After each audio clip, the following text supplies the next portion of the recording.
We're back on another exciting episode of Starfleet Boy, where we have a casual and informal conversation about Star Trek. Today we're focused on Strange New Worlds. Oh, I don't have the little spoiler banner. I have to write it.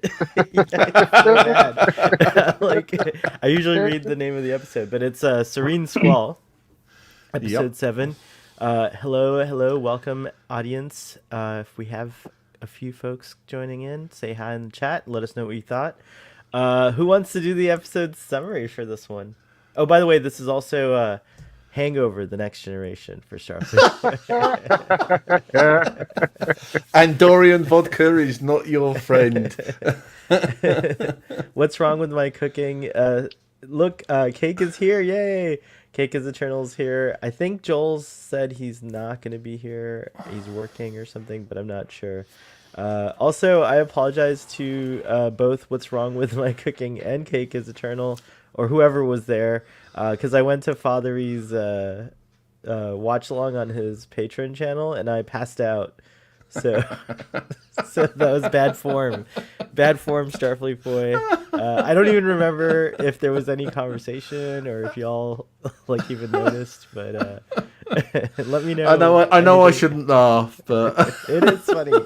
It is funny. Starfleet Boy got in trouble, but in a safe environment in his home, so he didn't. That's he all that wasn't matters. Driving or anything like that. Which is quite funny because I was literally just before while we were waiting, I was just watching Big Bang Theory because I've been re-watching it, and Sheldon wakes up after drinking wine, and he wakes up with a geology book, and he's going, "Oh my God, what have I done?" But yeah, I immediately, when I saw him sort of there, slightly hungover, I thought of you. So I passed out watching Star Trek, so that's actually a good thing. That's that's a good thing to pass out that's to. a good thing to pass out to. It's true. And we were watching. What were we watching? I think it was Amok Time. Yes. It must be that bad. You don't even remember what you were. Oh, cool. Joel's here in the audience. I was wrong. I think Joel couldn't make it. I don't know. I'm not sure where I got that information from, but I apologize, Joel. Oh dear. Well, do one of you guys want to do the episode summary so I can write that little spoiler banner? Oh, and there's no visual presentation today. Sorry, audience. Starfleet Boy was just too hungover. Couldn't. Starfleet Boy had a good stroke bad night. It depends how you want to look at it. So, but he can't remember what he did last night. Admiral, I nominate you to do the Really the episode summary. Do you know? I used to love you so much. I just don't anymore now. Okay. Arg. I used to hate you. I hate you. No, but so what we're looking at, I am just pulling up because I want to get the names, the name right. I've got the captain's name, but it was the doctor's name I couldn't remember. Oh, Dr. Aspen. Dr. Aspen, that's it. So it starts off on the Enterprise with Dr. Aspen and the crew of the Enterprise.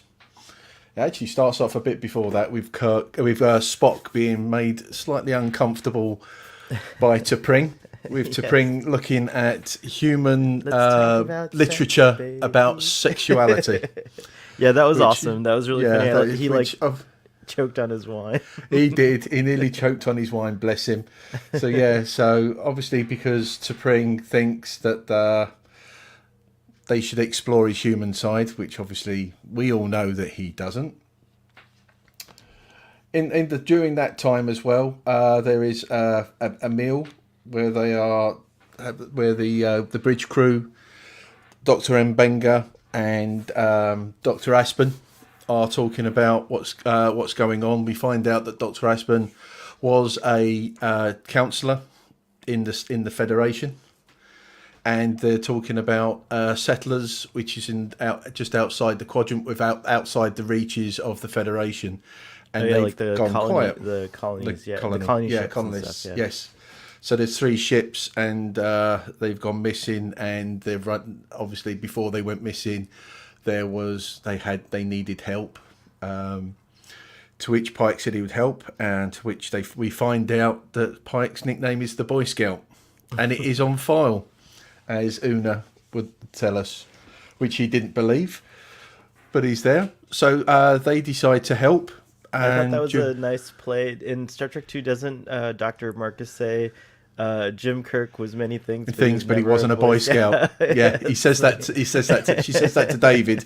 She does say that to David because he calls him an overgrown Boy Scout. But yeah, so they decide to help. On the way there, they come in contact with a shield. Basically, it envelopes the Enterprise. Thing, yeah. It's a bit like a Tholian web, but not quite. And Pike makes Spock uncomfortable again because he tells him to, as McCoy would put it, and Kirk, your best guess, as Pike would call it, his gut. Go with his gut. And so there, yeah, Spock makes one thing about that scene, though. Maybe you guys will have a reason for it, but couldn't they have just fired 2 phasers at the same time and hit both asteroids? I did think that. I was just thinking, just shoot at both at the same time, hit them both, and it should be fine. Maybe our audience can help us out with that one. I don't know if they answered that on Text Trek or not. I don't think they. Well, did I think it's. I think you could put it down to it wouldn't be so dramatic if they did that. Yeah, it's true. It's true. I think that they were going for the drama. I think yeah, that's of course. there. But I'm just saying. Yeah.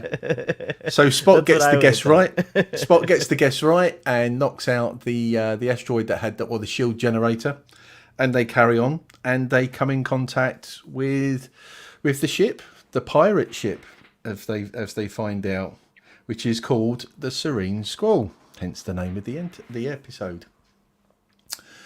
They scan it and find out there's a number of people, to which the Doctor turns around and says, well, that makes about right. That looks about the same amount of settlers that would have been on there. So Pike takes an awaiting or landing party, whatever you want to call it, and goes onto the ship. While they're on the ship, pirates transport onto the Enterprise and is seen by Christine Chapel first, and she hides up the Jeffries tube, which is a fantastic recreation of the Jeffries tubes that we saw on cool. TOS. And they invade the Enterprise and take over the Enterprise. And also at the same time, Pike and the landing party are captured by the pirates on board the ship. During the interrogation, Pike realises that not everything is quite right, so he decides that he's going to play a gambit. And first, it's just on his own, so he decides to cook for the crew. And he says, we need food and water. If I cook for you, what will they do? And they say, well, we'll think about it. Because the gruel that they've got, the Orion gruel, which the captain, the supposed captain, loves, not the rest of the crew, because he was saying the crew love it, and they're going, yeah, no, I don't think so. They so did Pike a good job of making it look like garbage. Yeah, it did. Yeah, it didn't look nice at all. It looked like yesterday's porridge, I think, the ones for putting there, or oatmeal, or whatever it's called. But so Pike does that, and then he still won't give away the secrets, and he's put in a cell with Una, La'an, and the rest. To which he then discovers, he tells the crew that which Una picks up on, that he's playing this gambit for the crew to turn against the captain. And what was it called? Something Brava. What was it? Oh, yeah. Braga. No, it was named after Braga. Because they're all going Braga, and obviously La'an goes, what's the Braga gambit? Very, very English, which I loved. So, yes, during this time as well, Spock and Dr. Aspen are running around trying to take control of the Enterprise. They come into contact with, they go to engineering after a roundabout way, which I'm quite surprised they didn't meet Christine in the Jeffries tube. But they obviously go to the sick bay first, because Dr. Aspen has been hit by a phaser, and then they go to engineering, where they come in contact with Christine. So not knowing that obviously Dr. Aspen is actually Captain Angel, which we find out in a minute. So Spock takes away the lockout, the computer lockouts. Captain Angel takes over the Enterprise and takes Spock and Chapel as prisoners. The whole gambit is that she wanted Spock in the first place because there is somebody that she wanted taken away, wanted to take from the facility that T'Pring works at. And we also see your husband of the week, Strom. Ston. Ston. Sorry, I've got for some reason Stron in my head, but Ston. But actually, it was very well done. The hairstyling and everything else was very, Ston was very perfect. Very, and I don't know if you saw, I posted a picture of Ston out of costume, the actor, and he's also quite a good looking person. Yeah, I'm sure you went quite weak at the knees. So yeah, but I want a whole Ston spin-off. I think there should be a Ston T'Pring side thing, like where it's like what's this Vulcan 90210? Yes. Or something like that. It would be amazing. Yeah. But I actually, we'll get back to Stalin in the main discussion, but I actually do want to see some more hijinks with Stalin, like trying to get his way in, making his way in, I don't think it's going to be a way in. I think they're actually going to, and we'll talk about it. I think they're going to use this storyline on how T'Pring and Ston have feelings and everything for each other, or the Vulcan way of doing that. So so there is a Vulcan that Angel wants released from there, and her way of doing that is to imprison Spock and use it as a prisoner transfer. The person that Angel wants with Spock. So Angel contacts T'Pring, to which T'Pring says she wouldn't do it, but she turns up. So as I said, in the meantime, there's the rest of the crew of the Enterprise are doing their own hijinks to try and have the crew mutiny. And T'Pring turns up very, very quick, considering they were saying that it takes 2 days to get back to the Federation and Starfleet, but the communications and travel was like that. But they get there. When T'Pring turns up, that one I have an explanation for, but I'll tell you. I'll wait for that one. T'Pring turns up, to which Spock does his own gambit, and between him and Christine, because he says just play with it. And if you notice, Spock doesn't lie on this bit because it's Christine Chapel says that they're having the affair, and they kiss in front of T'Pring, and quite a steamy kiss at that. It was quite a steamy kiss. It was a kiss. T'Pring and Spock was my second husband of the week on this. Oh, was he? I had two. Yeah. Spock's kiss was my husband of the week. Yeah. So Spock and T'Pring dissolve their relationship, so they are no longer together, no longer engaged to be married, and basically it screws up April's plans, because that means there's going to be no prison transfer. Nobody's going to go. So Angel's plans. Sorry, Angel's plans. I was like, wait, Captain, I missed Admiral April in this episode. No, not April. No. Angel, you have Admiral April on your. There's an A and an L. It begins and ends in A and L. So so it's Angel. So they go there. They get the crew back because they haven't fully mutinied, and they're doing there. They all go back on. Angel disappears onto her own ship and flies away. And it's going there. At the end, there's two parts where T'Pring comes back to the Enterprise. She says logically she understood that it was hijinks on Spock's part and that he would never have feelings for Christine. So they rebond, as it were. And then Spock goes to the sick bay and thanks Christine. But you can see that the feelings that we see in TOS are well and truly on its way. The end. Nice. You only skipped one thing. The whole.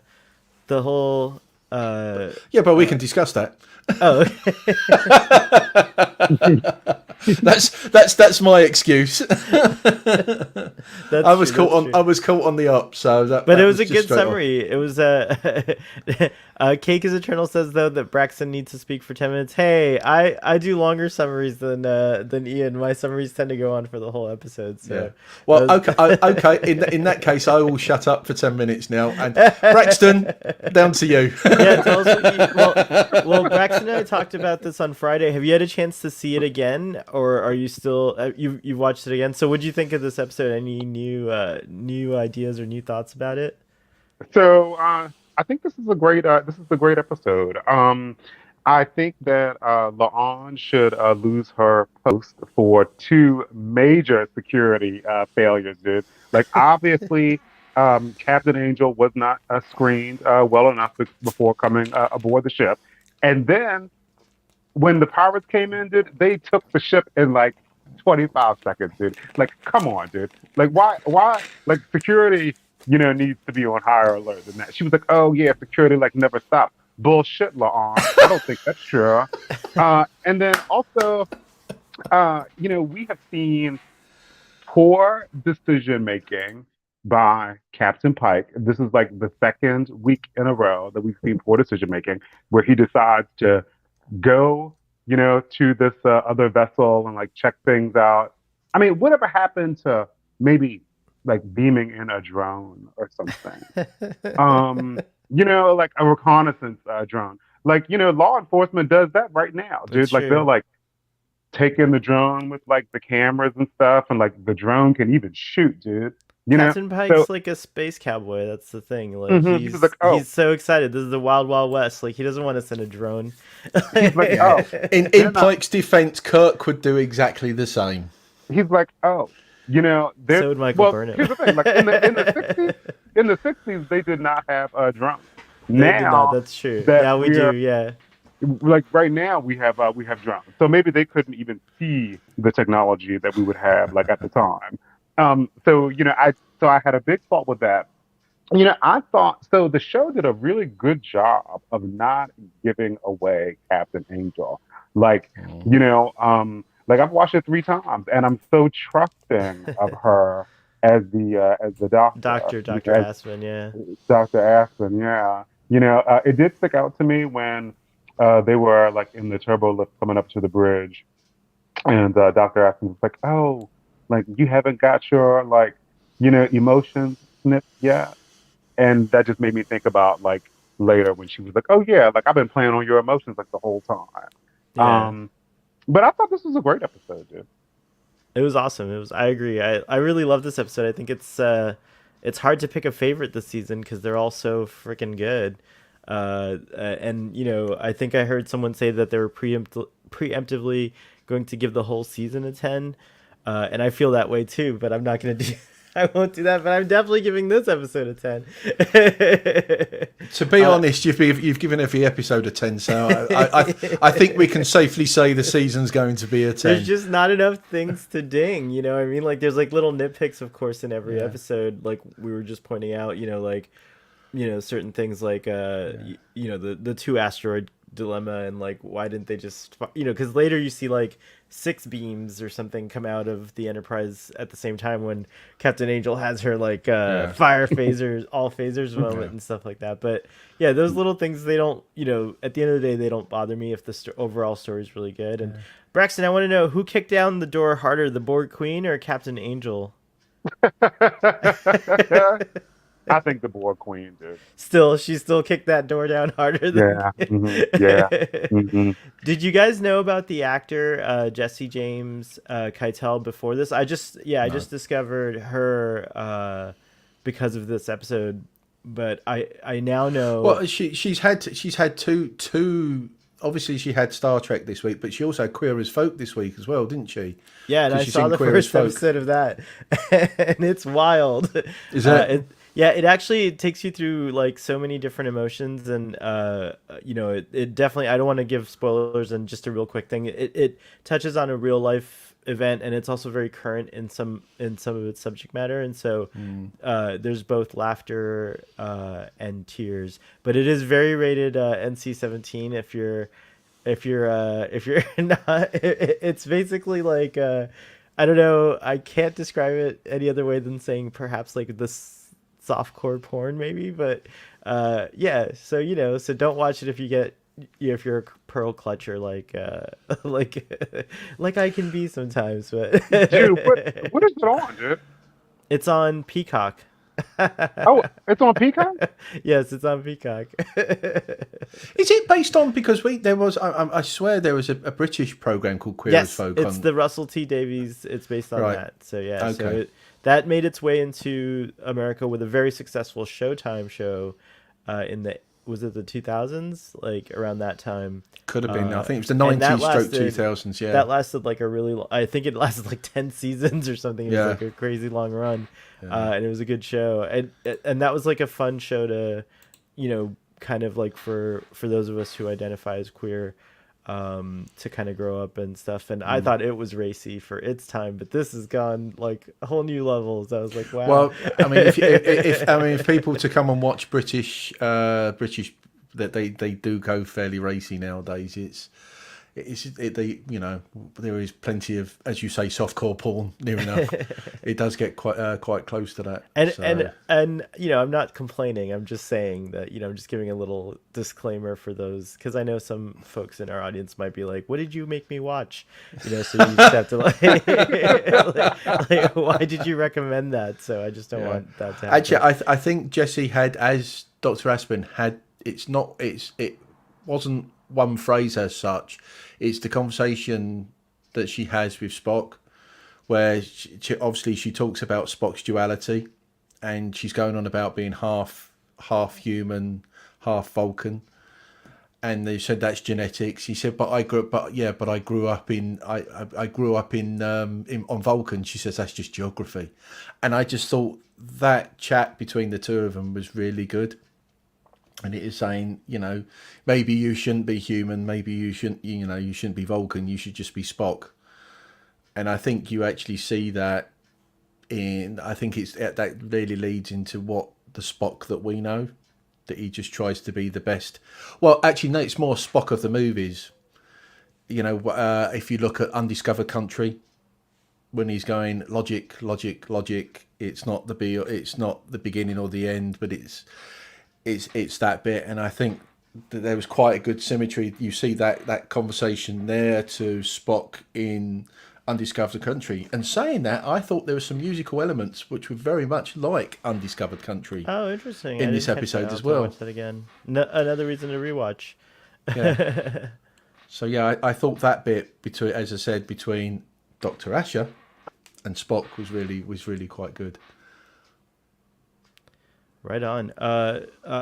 The thing that our friend Robbie over here at the Red Shirt Reviews, which is our podcast that we're doing, and it's going to come out soon, starting with Enterprise and going all the way to the current Star Treks, says here was interesting because I like that they introduced like the non-binary concept in more ways, outside of just like gender non-binary, and Star Trek kind of has been doing that for a while. Like I think L'Rell talks about like two truths existing at once and things like this. And I think that's cool. It's like good to send a message out to kind of, educate people, or at least open their minds to more than just like, this or that kind of a mentality, that like maybe there's a whole bunch of things in between, and maybe we can, this is, I guess, infinite diversity and infinite combinations in a way, is that there's so much to explore within the binary constructs that we often adhere to. I know I shouldn't do this, but I had a Twitter, how do we put this, argument with somebody this weekend, and they came up with all these crap that they were saying why they don't like New Era Trek. And one of them was, it's too woke. And I thought, Star Trek has always been woke. If you want to do that, from the very beginning, it's always been there. You've always had women, you've always had different nationalities, you've had all this. I mean, what Gene Roddenberry wanted to bring gay couples into Star Trek, but obviously being in the time it was, he couldn't. And for people that turn around and say Star Trek is woke, well, I'm sorry. I know it's early, and I'm going to bet. What the fuck have you been doing for 50 odd years? Star Trek is, and it's always been at the forefront of all this type of thing, whether it's sexuality, whether it's all this type of thing, race, creeds, everything. And for them to turn around and say it's too woke, sorry, you are not a Star Trek fan if you are bringing that up now. You are. The Admiral has spoken, everyone. Well, I mean, this went on for quite some time because he was also he had a link turn around and trying to make the Kurtzman era Star Trek from 2009 onwards as non-canon. That there is people out there trying to make this non-canon. I just absolute lunacy from these people. I mean, I am a normal white guy. I'm heterosexual and everything else. But I understand more. I've been educated thanks to Jesse and other people and yourselves and everything else. I am more educated than I was, 3, 4, 5 years ago. And, I do not see an issue with any of this. It's people's bigotry and, the lack of understanding that really does get me, and it annoys me. So there's me, mic drop. I've said my bit. Hey, Starfleet Boy often has soapbox moments. You're allowed one too.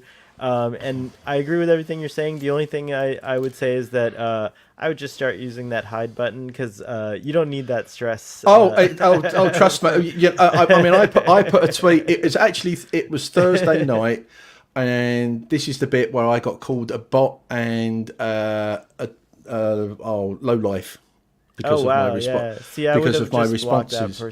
That person got blocked on the Friday morning because somebody else said something to me, and that was the tweet saying, "Okay, I've lost my sense of humour now."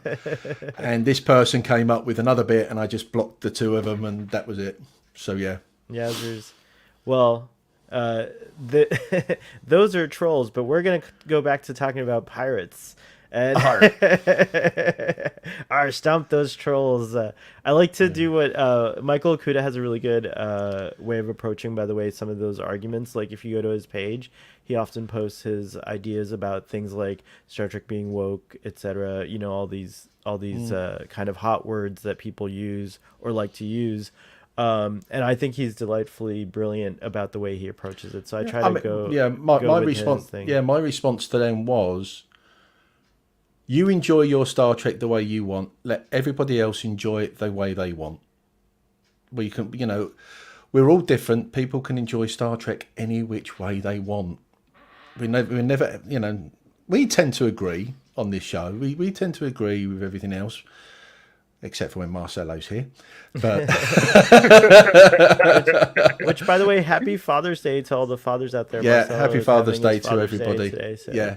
So, we tend to agree, but there are people that are different. And, my biggest bugbear is gatekeeping. And this person was a gatekeeper. But yeah, my response was always going to be, let people enjoy Trek the way they want. I mean, if they were openly critical of Prodigy's a kid's show. Why are you, as an adult, openly critical of a kid's show? But that's it. I'm sorry. I've gone on too long. Get me off it. Let's get back to the episode. Let's talk about it, please. I've been plagued before too, Admiral. Don't worry. So but I'm like, all right, now I want to go to Twitter and find out what all this drama is about and everything, and go and see who I have to block.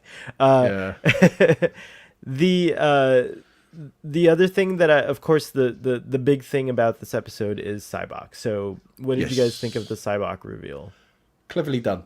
I thought it was very cleverly done because they only mention Cybok right at the end. And I thought that was so well done, and they kept it. If it hadn't been for spoilers pre to the episode and everything, I wouldn't have known until they said right at the very end that when Spock said it's my brother Half brother. Cybok, half brother Cybok. Now, the one thing that got me about it when they said it was out of wedlock, I thought in the Voyage, Star Trek V, The Final Frontier, that it was Sarek's first wife. Oh, I'll have to go and watch it again. So that might be true, but it might also not. I mean, I don't think they would make. It doesn't seem likely that they would make a glaring mistake like that, or there might be a good reason to retcon it. Because she was meant to be a Vulcan princess. Yeah, that's right. But I don't know if they ever said he was actually married to her. It could have been. I thought Spock's explanation in The Final Frontier was that was his first wife. So Cybok's But I could be wrong. So it's princes and pirates on here, which is very fitting. I thought everything was so. I thought the whole gambit that Captain Angel did of like playing on their emotions, luring them, and all that stuff. It echoed for me something that kind of like Cybok did with the prisoners from, like using the prisoners to get a ship. And everything. So that was cool. I like those like connections to it. And there were so many clues when you go back and watch it. Yeah, Nimbus 3. When you go back and watch it, Dr. Aspen like gives away certain things, like how I think Spock says something like there's these exchanges that they're having where Spock will say something about the supremacy of the Enterprise, but then Dr. Aspen is like, if that was the Serene Squall that planted that trap, we'd all be dead. So like kind of defending her ship. So I'm like, oh, that's cool. Like there's like all these little drops that they do here and there, and I forget what the other occasion was, but they did something similar. And also the little hints about Cybok about having a husband who is a Vulcan who didn't do the Colinar thing was really cool. All that stuff was like, I was eating it up, and I love that it's like getting a lot of people to go watch Star Trek V, because I unironically love Star Trek V.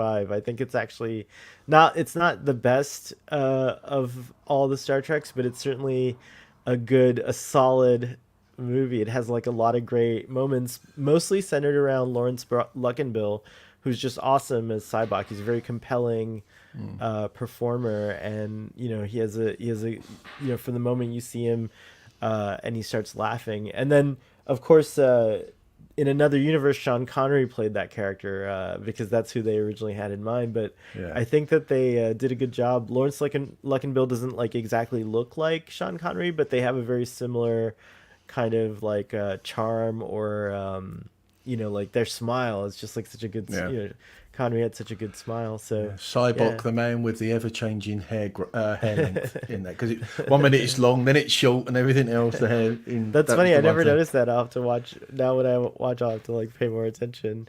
If you notice that when he's on Nimbus 3, his hair's quite long, and then when they get to Shakari, his hair's is quite short. Maybe it's like a power he mastered. he can grow and shrink his hair at will. Oh, I'm going to see God. I better cut my hair. Braxton, do you like Star Trek V? And when was the last time have you ever seen it? So I haven't really seen very many of the Star Trek movies besides like the modern ones. We gotta get you on that Star Trek train if you want. I mean, it might be fun. Yeah, I've only seen like the modern ones, and then I saw the TNG one with Tom Nemesis. Gosh. Tom Hardy. Tom Hardy, yeah. Oh, okay.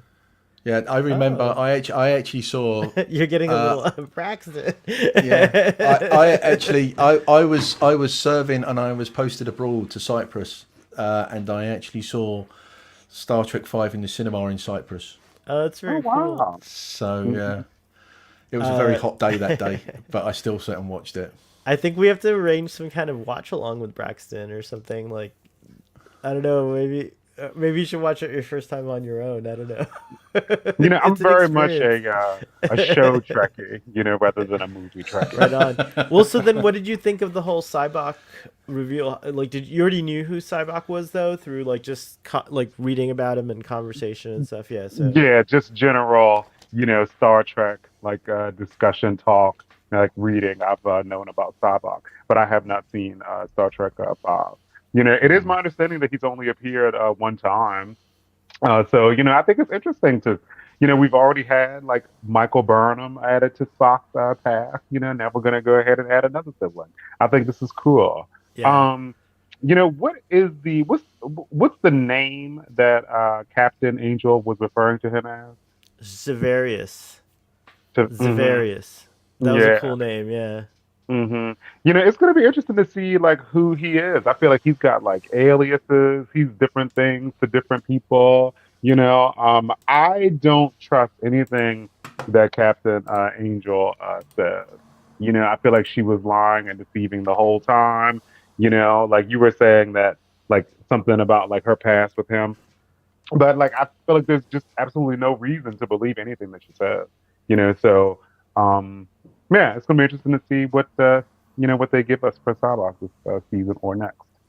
I think there's no reason for us to believe Captain Angel because yeah, uh, I, I, they're definitely I, like deceitful. However, I'm gonna just assume that they're telling the truth about Cybok because it just seems like something that like from what I know of Cybok, it seems like he'd be very into Captain I Angel. think I think Angel's lies also have an element of truth to them.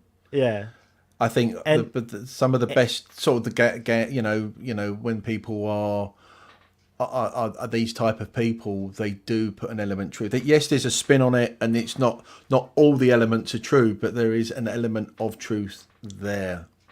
but where does Captain Angel rank in terms of like villains or antagonists for you guys? Like, do you who do you think is like what? Because there's a lot of antagonists. So like around who does Captain Angel hover around for you? Like you know. I mean, I think that she's low level because she Really? hasn't actually killed anyone. She just like deceived people. I mean, I like that by the way. That's also didn't Cybok he didn't like to kill people, right? It was like No, something that Cyborg didn't yeah, kill so anybody. so maybe Captain Angel gets that from Cybok. That's pretty cool. So I mean, to me, you can't be like a severe villain if you have not killed multiple people. So I I think that feel she like is a low level threat, and if they had a better head security officer, she damn, would you're have been like found out.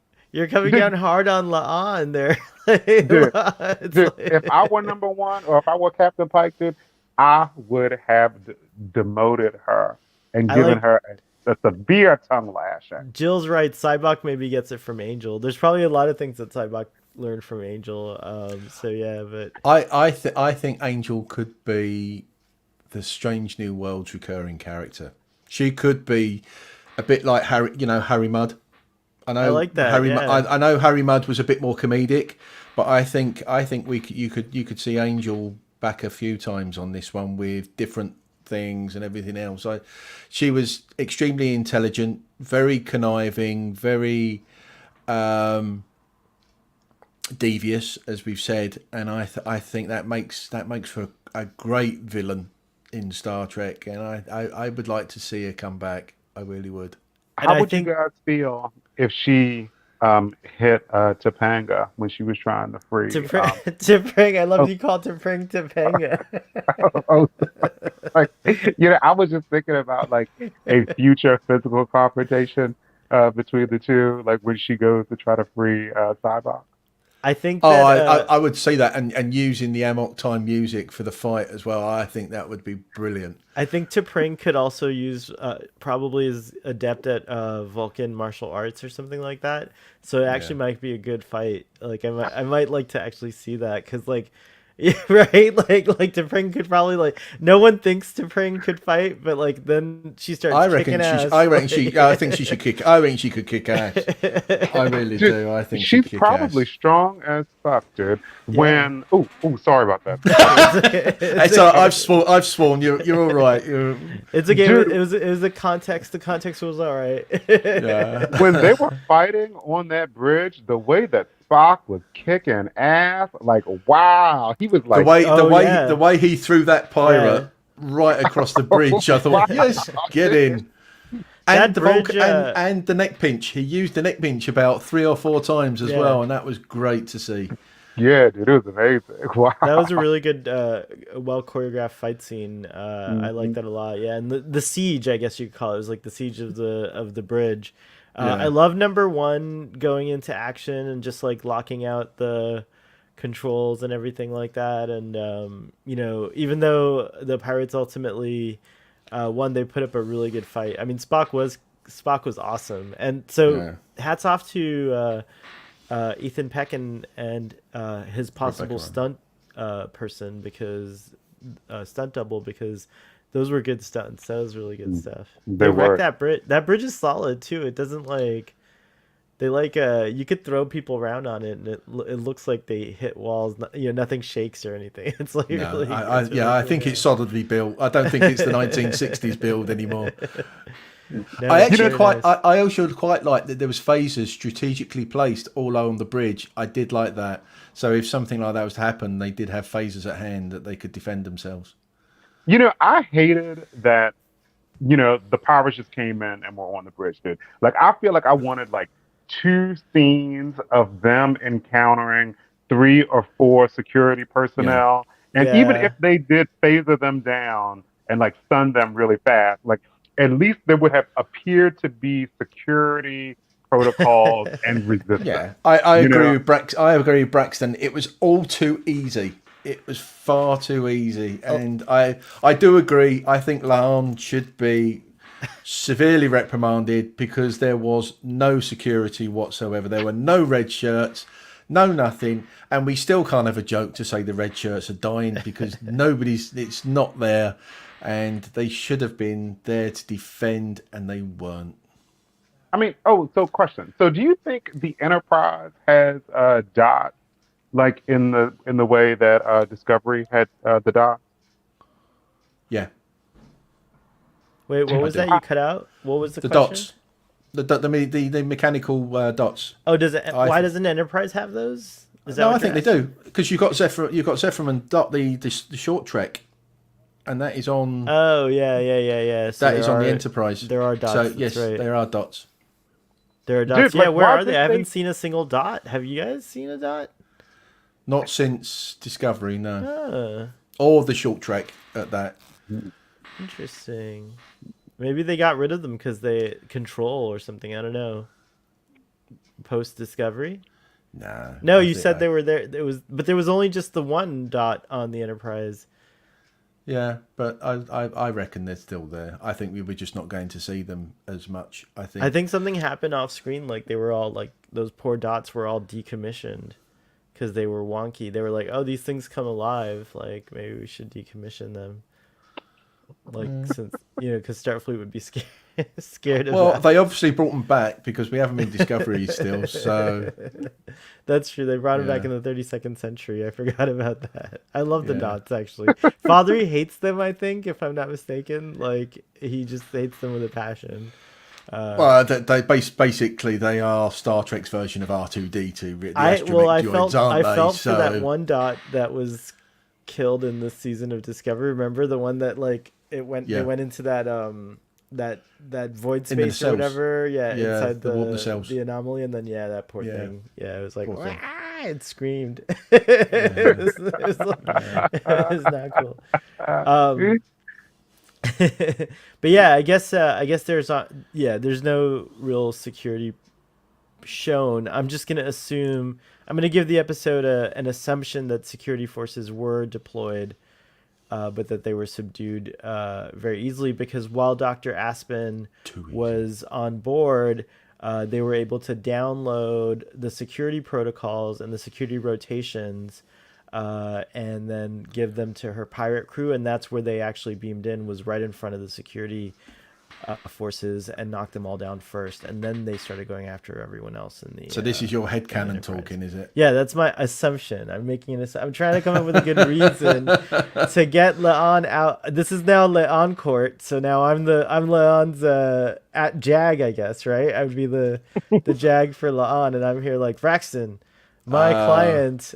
Actually, I think I think you'd be struggling, because I've got a feeling, I didn't watch all of it, but I think Marcelo would be saying exactly the same. So the prosecution would be me, Braxton, and Marcelo, and you would be defense. Yes, exactly. And I'm wearing red today, so I'm honoring Leon today as well. So Yeah. that's my Leon tribute. No, I do think that the security, obviously it would have been fun to see those scenes, but we did get a lot of great. I thought this episode did a good job of marrying humor with drama, and knowing when to go to one or the other. I don't know. Did you guys feel the same about the way that the humor was handled? And what did you think of all the stuff with Pike and Remy and like the rest of the pirates? Strange New Worlds has done that all the way through. I think they've married humor and the drama very, very well. I think they've learned lessons, and I would say, Strange New Worlds has become the shining example where you do marry it. You have the humour which breaks the drama and everything else. The writing on this one's been very good and well acted. You can put a lot on the writers, but you've got to give it to the actors because they deliver it so well. I think you had everything. You had the drama, you had the humour, you had the emotional turmoil, because obviously you've got emotional turmoil now because Christine is now, you can see, is starting to fall in love with Spock, even though she says to his face that it's not. She is falling. They do it all. It's all very well done throughout. It's not just this episode. I think you could say it for the entirety of Strange New Worlds so far in the 7 episodes that we've seen. Braxton? Oh yeah, dude. I agree. Hold on, dude. What were we talking about again, dude? Humor, drama, the way it's like the interspersed. Captain Pike scenes, like the cooking captain and all that stuff, and like the mutiny, and just like the humor mixed with the drama. Like it didn't seem like hard to switch from one to the other. It was like very natural, like that you got tense and then you laughed. I really enjoyed our Orion pirate Remy. I thought that Remy was he was great. really funny, and he had a really interesting look as well. I did enjoy seeing the familiarity that Una and Captain Pike had, like when they brought Captain Pike in, like after like beating him up really bad, he was like, "Oh yeah, like I did this thing," and she's like, "Oh, you're doing the thing." I forget what it was called, Yeah, like some kind of like Alpha Braga for Alpha, Where which he's was like that was funny because it was like alluding to another mission that they were on, and like that I always love that kind of stuff when they're like calling back that. And real quick, since I already interrupted you, I'll just finish interrupting you and say that I really enjoyed as a third husband was Captain Pike's hair down instead of up. I think he should have it down more often. It looked really good. Well, we are going to get next episode. No, the only spoiler I'm going to give, there's a totally different hairstyle in next week's. It's true. But yeah. And Captain Pike is a great cook. He spends a lot of time doing it. People love his food, The guy who was beating him up real bad was like, "Ooh, dude, give me more food." I did quite like it because when they give it to the Orion, he went, "Yeah, it's all right." yeah. It's all right.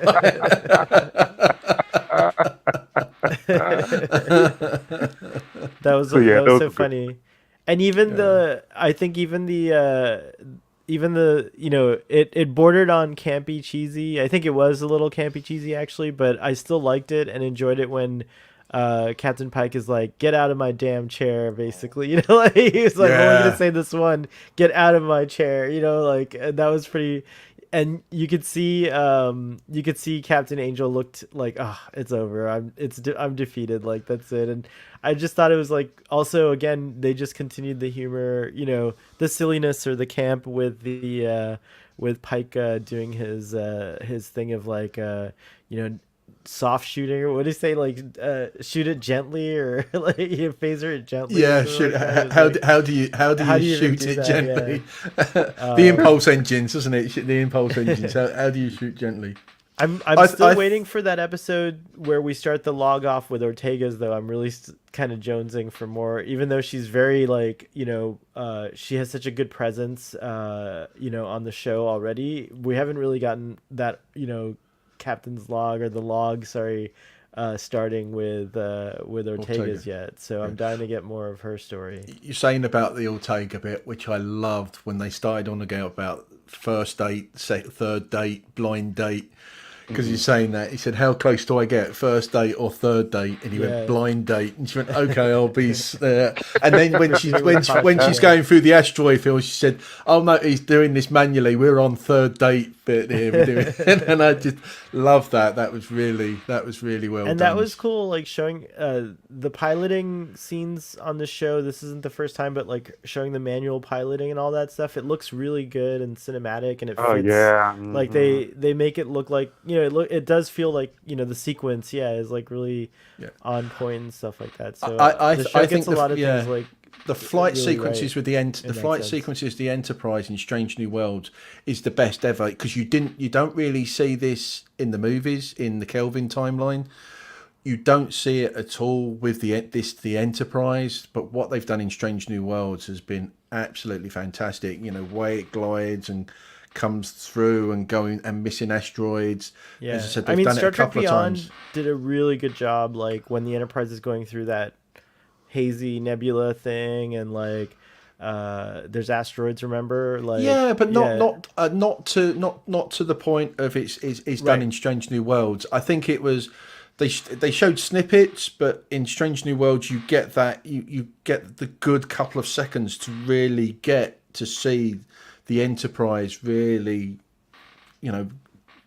being navigated through, and I think it's been fantastic to see that. Yeah, she looks beautiful, and they do She does. do really great.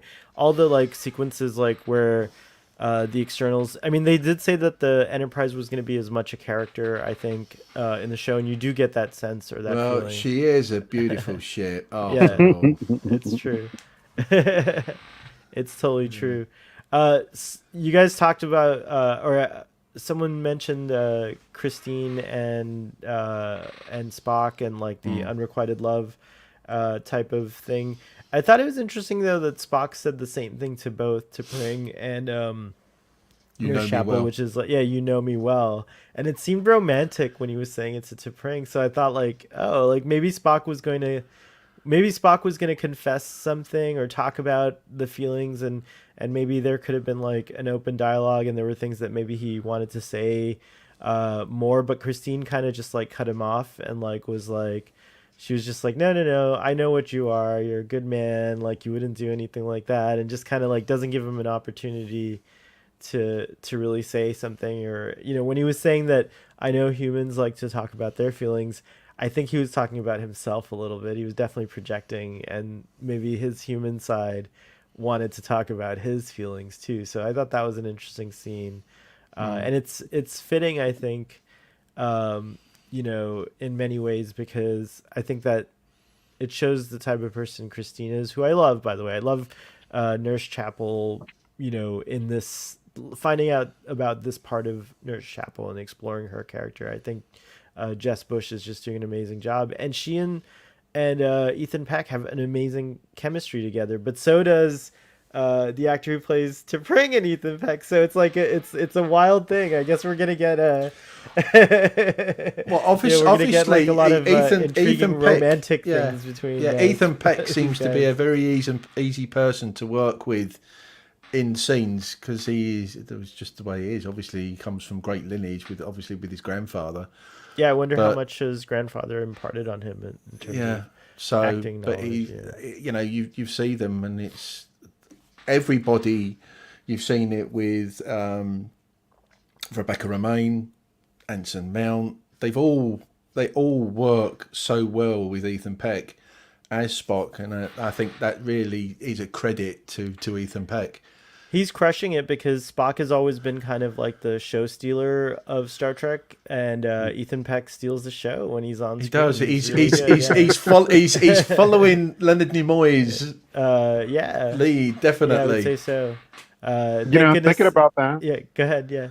I had a Star Trek fan last night tell me that Ethan Peck was not hot, dude. I couldn't believe it. I almost had to like have him say it again and film it just so you would believe me. I could not believe it. And then he excused it by saying, "Oh, he's just not my cup of tea." And I was like, "Damn." I cannot sort of comment on his hotness. I know he's a really good looking guy, but I can comment he is one of the nicest people that you will ever meet. I've had the great joy of meeting him twice. Oh wow!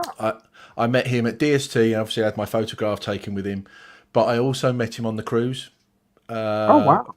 And cool. he was on the cruise, and I met him twice on the cruise, and one we were in the same lift going up, and we just chatted. The nicest person, the most politest, nicest person that you'll ever meet, and he really Does he wear a is. speedo or trunk on the cruise?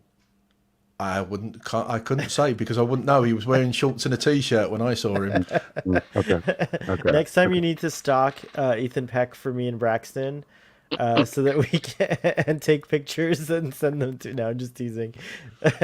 Well, I'm not going on the next. I'm not going on the next cruise. I think we need to reach out we'll to put Gaze in Fathery Space. on tap, I think if we reach out to Gaze in Space and Fathery, they'll be able to help you out on that one. Oh my. No, it's okay. I'm sorry if Ethan Peck is watching this right now and he's like, "Oh my gosh, this is creepy," and he turned it off. I apologize in advance, but or I hope he comes back and then he hears this apology. But yeah, I would be shook or surprised by anyone who doesn't think he's hot either. But Spock certainly he's doing a great job at being Spock. I really enjoy his performance. It's compelling. It's just the way he's able to convey humanity but without emotion and but also show a little struggle with that is just very good and dynamic and stuff like that. And I think Cake was saying, did you guys see the Ready Room previous week? Ethan Peck speaks just like Spock. I thought he was just acting. Oh, that's interesting. I actually hear a difference when I listen to Ethan Peck speak versus what he's doing for Spock. Yeah, it is ever so slightly different, but you can tell it's Ethan Peck. He's got that lilt of his grandfather. His father had a very a voice that you could recognizable voice, and I think he's along that line of his grandfather. But yeah, you can see this. I mean, also one of the best performances. I was unfortunate. I never got to see, but I've got the audio plays of Spock versus Q with John Delancey and Leonard Nimoy. right. On the this cruise, but the cruise before, where Ethan was on there, they did a updated Spock versus Q2 and so Ethan was obviously Spock with John Delancey as Q, and that was absolutely fantastic. Oh wow, that's great. So yeah, Ethan Peck. I don't remember you telling that story. That's the Yeah. first time I heard about it. That's cool. Yeah, I've got an awful lot of time for Ethan Peck as Spock. I think he's fantastic. Yay. Hopefully he'll do it for a long, long time then. Well, yeah, I mean, to be honest, even if they do decide that when Anson Mount feels like he's had enough, that they do re-envisage TOS, and you get Ethan if what Ethan wants to do it and carry on with Kirk and have redo the TOS genre with modern day. That would be he could have a very like Leonard did. He can have a very long career as Spock. Nowadays these actors get scooped up to do a lot of other things though, so I don't know how long we'll get to keep them but they may come back for reunions, just like the Sir Patrick Stewart became like a huge movie actor after when Star Yeah, Trek kind of like for somebody who said he was never going to be Picard again, he came back and was yeah, he came Picard. back, so yeah. But yeah. It says, let's see here, I saw Peck in a film playing a sailor, and now I can't remember if he spoke that way. Yeah, I gotta go listen to him in other things because I don't think I've ever seen him in anything else but Star Trek. I don't watch a lot of things. I'm like Fathery in that way. I don't watch too many things that aren't Star Trek. So it's I do watch a lot of Marvel stuff though. So that's my other thing. That'll Was probably there be the anything next thing he else? gets caught up. That'll be the next thing he's caught up on is Marvel or something like that. Yeah. Oh, that's funny. Jill, thanks for the soup information, but then it was for another conversation. But I kind of love it because it fits with cooking, the captain cooking and all that stuff. I also like that that's Captain Pike's quirk is that he likes to cook and make food and like, feed his people and like that's his thing. Like he's like a host, I love that. I think that's really great. I love to cook personally, but I'm so terrible at hosting like so I always need someone to help me like, and stuff like No, that. But you're quite entertaining, so I would struggle with that one. You do entertain. thank you. I mean, but virtual entertaining is different than actual entertaining. But I do try. I get a couple of Andorran vodkas. As long as you don't pass out, you'll be fine. But yeah. Anyways, any other stuff before we wrap up for today? It's odd. It's one of those ones. It's a very good episode. There's quite a bit that goes on, but you can't overtalk it. I think it was quite good in that bit, and as I said, I do hope that we do see Captain Angel again. I'd like to see her as a recurring villain.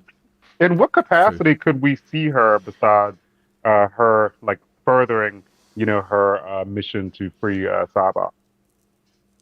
She'll be Cybok's partner after that, and they'll do their things together. So it'd be interesting to explore. I think it'd be neat to see some scenes of just Captain Angel and Cybok, and just kind of get like more.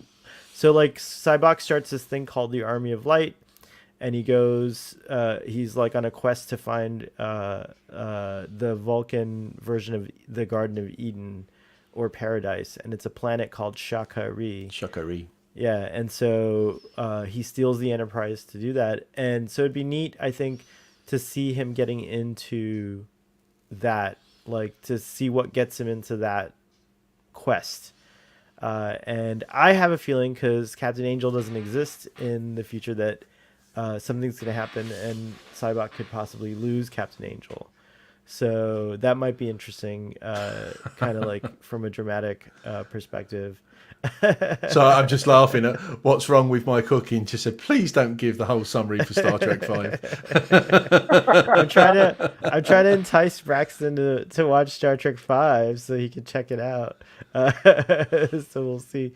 But I guess the only thing I have to say, my final thought is that I also need to see more of Stan and T'Pring. I am like ready to see that storyline. Yeah, I think that storyline is well. going to be a good because it would be good to see that because it will be the bit. Obviously, at the moment, it's very Spock and T'Pring to have that. T'Pring's an interesting character because we only meet her in TOS, and she's basically rejecting Spock, as a mate. And then we know that she ends up with Stan. But what they've done with this character is so cool. Like, I forget what the prison was called, but I just loved that scene where it shows, not prison, sorry, the rehabilitation colony, which is actually, like a prison. But I love that whole thing, her line of work, like, healing or rehabilitating Vulcans that have rejected logic. And, because there's a lot of questions there. And I think that's the other thing, Braxton, is that Cybok is an activist for Vulcans to abandon, or actually not to abandon logic, but to build with emotions on top of logic. So he tries to use logic and emotions. And so he's a rebel. He's a rebel Vulcan, And so I think it's going to be interesting to see to meet some of just to see more to Pring time. To Pring time. There we go. That's it. That's a thing. I think to add on that, I think what they've done is they've flushed out two characters. I think you've got T'Pring and you've got Christine Chapel. I think on this one you've really flushed out, and you're starting to see now why Christine was the way she was in TOS, and her emotions for Spock, and they're flushing that out very, very well in Strange New Worlds. That it is really what they're doing with the Christine Chapel character is fantastic. Is really good. Right on. Braxton, yeah. Oh no, I was gonna say that. So I think that the introduction of Thawne is great. Like I loved it when Thawne came to her and he was like, "Oh yeah, like incoming transmission." She was like, "Oh yeah, thanks, Thawne." And then we see Thawne later, like when T'Pring and Thawne go and look in on Sybok. So I think T'Pring tries really hard. Like we're seeing a lot of effort by her, and ultimately, like we know how it works out. Like Spock is just too busy for her. Like she's got Thawne, like he's here, like he's present for her, like he's working with her. He's probably like really passionate about criminal justice, and they probably have like really interesting and like long conversations. And like. I can. I love it. And I don't think that's just Spock. I think T'Pring, because she even said herself that right at the very start that she was that they're spending the time because she's so busy with her job, he's busy with his job, so it wasn't, you can't put it all on Spock there, Braxton. Sorry, you're going to put some on T'Pring on that one. She doesn't have the complication of like these like human emotions and things that Spock is experiencing. Like Thawne is more steady. I think T'Pring ultimately is going to make the right choice for herself. Yeah, I'd like to see Stan take a jab at Spock here and there. I think that would be really funny. Or they get really competitive with each other when they're around like maybe she brings him along the next time, like why is he here? Like that kind of thing. So like, yeah, it was perfect if she showed up with Thawne. What's wrong with my cooking does not want us to leave without talking about Dr. Mbenga's joke about signs of malnutrition in the Well, actually, there was that whole bit was funny. That was two. There was two bits because obviously it's the malnutrition, and then they were talking about whether Pike had hit his head too hard as well. Oh, that's right. So because he said no, I'm fine, and obviously he said something, and he went, "Are you sure?" I said, "Yeah, I'm fine." But yeah, no, Mbenga, and I think we're going to see. I think next week's episode we're going to see a lot of all of them. We're going to see Hemmer again because there hasn't been enough Hemmer. Yeah, and Uhura was not in this episode, and Uhura wasn't in this one. I want to give my Juneteenth shout out to Celia R. Gooding, and happy Juneteenth to anyone who's celebrating. Today is a holiday that we have in the United States to remember the suffrage that Black people in this country have gone through. Mm-hmm. The end of slavery. Mm-hmm. Yeah. So, cool. Yeah. So, and I was surprised we never. These are the things we're not going to get on another soapbox, maybe another time. But it only just started getting into the consciousness of everyone else. I feel like less than 10 years ago. I wish we celebrated that when I was in high school and stuff like that. It would have been a cool holiday. But I think it was celebrated in New Orleans or someplace. And as a matter of fact, I think, if I'm not mistaken, in Texas, I think too. In Texas, yeah. That's where it is, actually. It was Texas, because that's where it happened, right? The end of slavery, the notice came out, and that's where they declared Juneteenth, I think. Okay. If I'm not mistaken. I don't know. Now I sound like a bad historian. I got to go look it up on Wikipedia to remind myself of the details, but everyone should, so go look it up. And then also, of course, happy Father's Day again.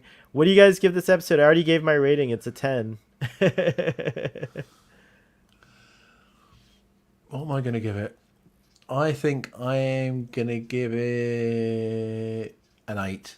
I'm going to give it an 8 because of, I think Braxton and I are both on the same page with this. Not enough security. Arn needs a good knuckles wrapped severely for the security of the ship. Dang, knuckles wrapped. Knuckles wrapped. So there's just a couple. There's a couple Is of that little like things. hitting someone's knuckles with a ruler? Is that this like that what you do? Oh, Yeah, dang. when there is This is corporal punishment. Dang. yeah, Does that was, happen in the military? no, it was when I was at school. Who ordered the code red?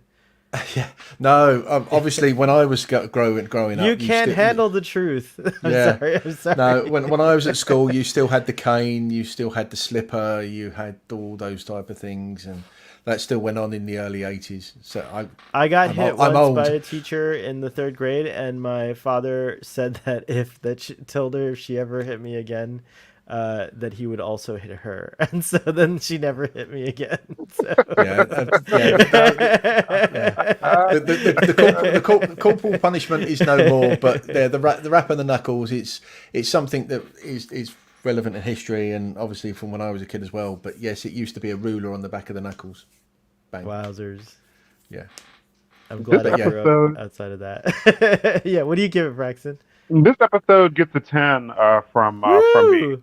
I had issues with the security failures by La'an and her teams. I did have issues with Captain Pike making the poor decision of just like beaming over there to the ship. You know, like he's fallen down a couple of notches for me in the last couple of weeks with his poor decision making and being too trusting. But this episode takes, in my opinion, a couple of really big swings, dude. They cast a trans actress and they told a good story with her that doesn't feel problematic. So that's a big swing. And then also, they brought give the show its flowers. Yes. Like, yeah, dude. I feel like this episode, issues and all, it took some really big swings and it was successful. So I give it a 10. Right on. Wow. I would actually, I would go far to say, I know they say that Discovery is the show for New Trek. I actually think that Strange New Worlds has taken that crown. I think Strange New Worlds is the pinnacle of the Kurtzman era. However you want to say it, New Trek, Kurtzman era Trek. I think Strange New Worlds is the pinnacle. Right on. Well, it is setting up to be the flagship series of Star Trek, but I am going to give Discovery its flowers and say that she still holds the flagship for now. And when that show decides to retire, then I will gladly give those flowers over. Oh to, no! I'm sorry. It's been usurped. It's not a case of Discovery's dead. Long live Strange New World. But I think the way they've set it out, the way they've done it, it's. I think it'll be interesting when Discovery season 5 comes out. Admiral, you might be like. That's the one thing I'm really looking forward to. I'm looking forward to seeing the impact of Strange New Worlds on Discovery, because I think they are going to take some leaves out the book of what they've done with Strange New Worlds. Yeah. I don't think you need to have the big storyline that they've had for the last 4 seasons. I think they can have smaller serialized, but I think it may be slightly a bit more episodic. I think people are eating the episodic bit up with the serialized bits in there. So I think if they went the way of Deep Space Nine, if Discovery went there, where you do have the odd episodes in the middle where you can have humor and everything else, but with some serialized elements like 2-3-parter episodes, I think that would be brilliant for Discovery. Yeah, hopefully. Go ahead. Hopefully, our reception of Strange New Worlds is going to inform the production of the future Star Trek shows. Hopefully. I think they've just started filming now, haven't they, of season 5? So it is going to be interesting. What's wrong with my cooking? Trek Central is on at 4 Eastern, so check us out there at 4 Eastern. It'll be me, Father, and Captain Jack's returning this week. And Watching him, he's been watching the filming of Doctor Who this week in yeah, Bristol. that's exciting. They don't do a Doctor Who stream, but maybe we'll talk about it on there. I'll bring it up and see how far a tangent we can go on there. Well, if Trek if what culture can have Trek culture and Who culture, maybe No, they I do. don't know. I think Maybe they do you could have Trek Central and Who Central. Sorry, I should say that they do have a Doctor Who outlet. We're just not on it. Like we're doing the Star Trek one. So I've never heard that they had a. I think didn't so. even I got to know. look it up. But if you look on Twitter, maybe there's someone here from Trek Central in the audience. I don't know, but but if you look it up on Twitter, there is a Trek Central run Doctor Who Twitter at least. And I think there might be a YouTube. I have to go and look. But and maybe I Cake's should get Eternal's involved with that too. Cake Eternal's just gone. No Dom, boo. I didn't check in with Dom yet. I got to check in with him. I haven't checked him, but he might be there. Who knows? Yeah. He'll definitely be in the audience. He's usually in the audience, and he really likes this episode, so he might pop in. Who knows? So we'll see. Maybe we can all convince him, but not harass him, but convince him. It's like... does he? I mean, I know we're going there. Does he like doing the presenting, or does he prefer being in the background, Dom?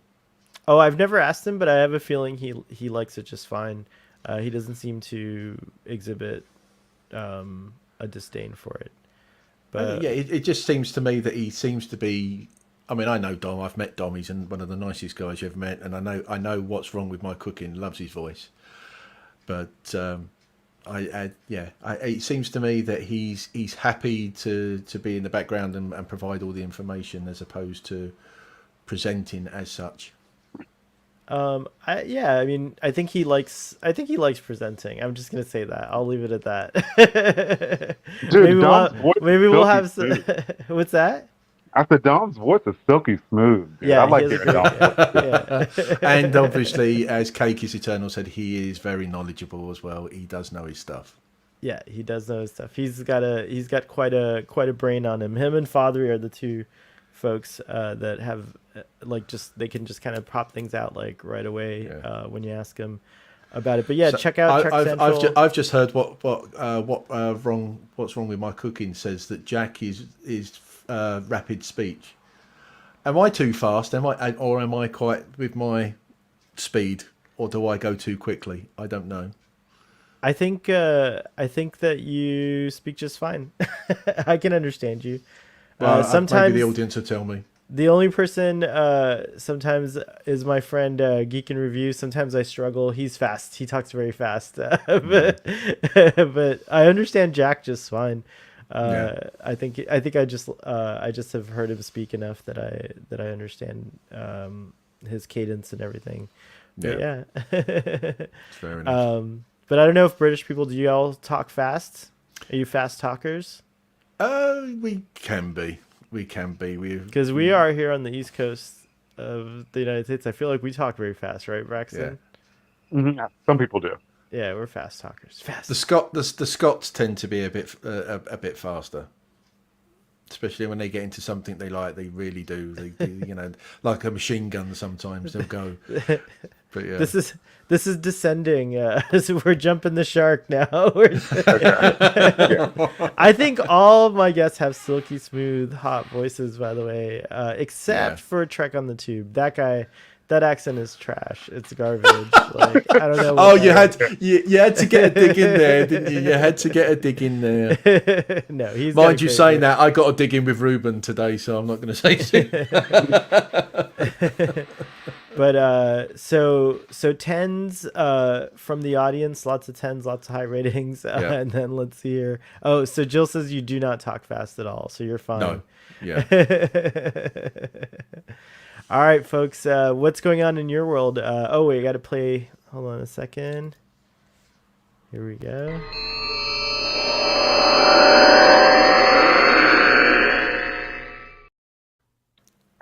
What's going on over there on the Dadmiral UK channel? Right, I'm presuming you did that because I saw absolutely nothing and heard nothing. So yeah. Oh, you didn't hear it? No, I didn't. I didn't see or hear anything, but that's fine. I don't want to see it. I see it all the time. I do it when I do my editing. I'm in the middle of. I actually find this. My editing for TikTok is so much easier than YouTube. It's great because I've put my latest build on TikTok already, but I haven't put it on YouTube because I do a bit more because it's only about 2 minutes I put on TikTok. But I've done my latest build, and it's the one that a lot of people will love. Oh yeah, It dude. is the Enterprise D. So that is that one there. I will be doing a couple of more.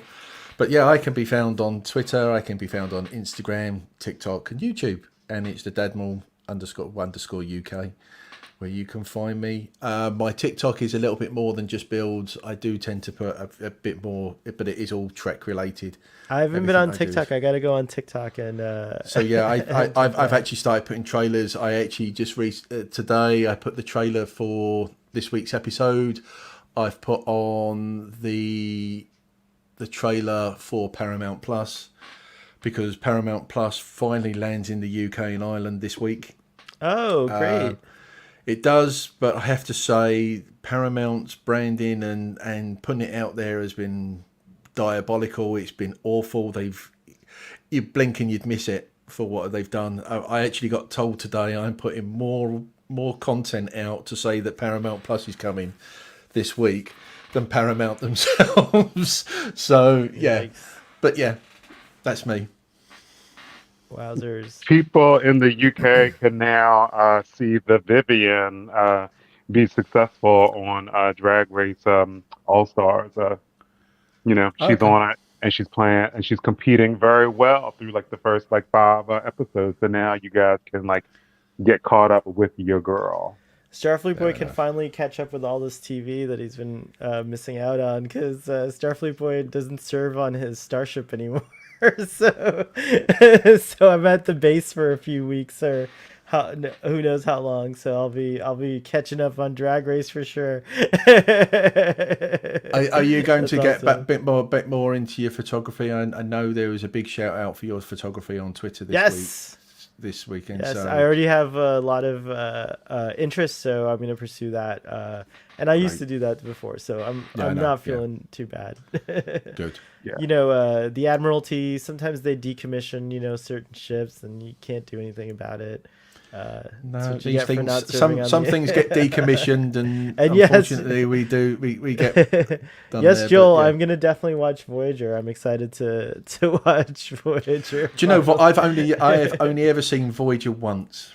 I'm gonna Only watch it. I'm seen gonna watch it once. from the beginning because I didn't give it a fair watch Yeah, because I I've- kept falling asleep so much. So I'm definitely. Well, gonna watch I was Voyager. very for a long time. I was anti's the wrong word. I was.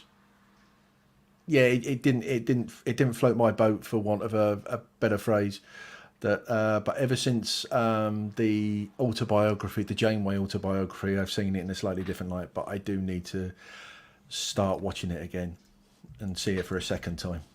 Right on, Braxton. What are you doing these days? Where can folks find you? You can find me on Twitter at Leviathan026. I'm on here with you, talking strange new worlds. I'm also on Twitter, speaking to you on Thursday nights on the Strange New Space. You can find me sometimes talking with PJ about Trek as well. So yeah, I'm around on like the YouTubes and the Twitters. Oh, cool. Look, Ginger Trekkie's in the audience. Hi, Ginger Trekkie. Nice to see you. I think you mean Voy. Yes. Voy. Braxton, you are all over the place just like me. So I love that. Speaking of all over the place, you can find me if you guys want to go see me get drunk. I was on Trek Yards yesterday. That was an impromptu thing. I was not planning on it, but it ended up being really fun. However, I don't think the thing was recorded, and apparently there was no drama, so there's nothing to see anyways. But I passed out while I was on Fathery's stream. But speaking of Fathery, go check out Text Trek. You can check out their deep dive discussion with visuals. We didn't do visuals this week because Starfleet Boy But you can go check out Text Trek. Also, our friend Marcelo does a Strange New Worlds review, and that one's up. And I haven't seen it yet, but I think Dadmiral watches them. So was he? I do. What would Marcelo have given this episode? Do you think if he was here? I didn't watch all of it. I had to stop Okay. for other bits, but I imagine he I liked would. this episode. I feel like there's a siege. Well, no, Oh, he really? started off. He had quite a lot of issues with it. So I would say probably knowing him, probably about a 4 or a 5. I think he would have given it. Oh wow, okay. Well, that's a good thing that everyone else gave it such high ratings. We could bring that average. I could be up. wrong when I go back to Balloonhead Productions and rewatch it. I'll probably But yeah, see something different. check him out on Balloonhead Productions, and then we'll be back doing this all over again.